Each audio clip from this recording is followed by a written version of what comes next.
तुळजाभवानीच्या मंदिरामध्ये पुनर्बांधणीबाबत दुसऱ्यांदा आता स्ट्रक्चरल ऑडिट करण्यात येणार आहे। काही बाबींची स्पष्टता नसल्याने पुरातत्व विभाग आता ऑडिट करणार आहे। पूर्वीचं ऑडिट आणि नव्या अहवालानुसारच शिखराची पुनर्बांधणी होणार आहे। मंदिर संस्थानाने केलेल्या ऑडिटवर पुजारी मंडळाने आक्षेप घेतला होता।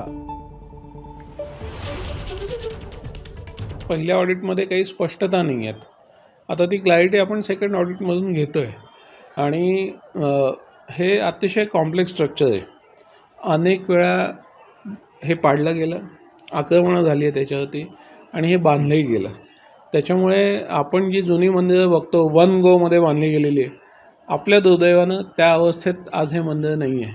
आपल्याला मंडप कोणत्या स्वरूपात जतन करायचं आहे हे सगळा निर्णय आपण अभ्यासाअंतीच घेणार असू आणि याच्यासाठी 2-3 ऑडिट्स करावी लागली तरी काही हरकत नाही। आई तुळजाभवानीचं मंदिर जे आहे त्याचा जीर्णोद्धार करायचं आपण ठरवलं होतं।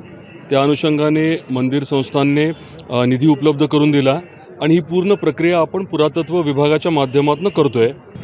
जे आपलं शिखर आहे, जुनं शिखर एक वेगळं वीट आणि चुन्याचं होतं आणि त्याच्यावरती कॉन्क्रीटचं एक शिखर जे आहे ते नंतर बांधण्यात आलं आणि कदाचित त्या सिमेंट कॉन्क्रीटच्या दगडाच्या वजनामुळे नवीन शिखराच्या हे तडे गेले असू शकतील।